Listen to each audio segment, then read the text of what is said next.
Girlfriend ডাকলো আমাকে, এরকম ভেট করে চলে আসছিল, দাঁড়ায় আছে মনে হয়। তুমি ভালো আছিস? হ্যাঁ বলছি আমার একটা উপকার কর। কি বলি ঘড়িটা চশমাটা দাও। না দিয়া যাবে না আরে আমার গার্লফ্রেন্ড দাঁড়ায় আছে ভাই, আমাকে না দিয়া যাবে না বল স্টাইল দেখাতে হবে গেলবো। না দিয়া যাবে তোর কেলা ছিল দে না।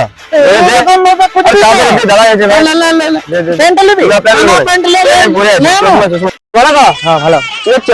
এই যে দাঁড়িয়ে আছে সবাই বলে আমার উপকার লাগবে। এটা আমার লাগবে না। না না এটা হবে না না না লাগবে, গার্লফ্রেন্ড আমার না, না, দাঁড়ায় আছে। না। গার্লফ্রেন্ড আমাকে বলেছি যে আমি আমার ভেস্টেল আছে, না না হবে না ও দেখাতে হবে। এই কেলা ছিল দাও না। প্রেম করে বলবি তো দাও দাও দাও। মা বলিছো তাহলে তোমাকে লিখে কি? কি দেবে না? এই আমরা বসে আছি এ সেপা তোর বেল্ট আছে? হ্যাঁ বেল্ট ওই বেল্ট দে ভাই। না না হবে না দে ভাই, দে ভাই। না, না, আমার প্যান্ট ভাই আলগা হচ্ছে ভাই। না, দে, না, দে ভাই, দে। কালকে দিয়ে দেবো। না না দে, দে বোকা ছিল, দে না। তাহলে এই দিনই হবে বল তবে তো বেল্ট লে প্যান্ট নিবি জাঙ্গি বেটা জাঙ্গি না, না না, লিখো আর ওকে লিখ চলি হ্যাঁ, হ্যাঁ। নিয়ে এলো ভাই, কেলা বললাম রূপা চেন পেলাম, কেলা বললাম বেল্ট পেলাম, কেলা বললাম লাইটার পেলাম, কেলা রে যুগ গেলা ভাই রে।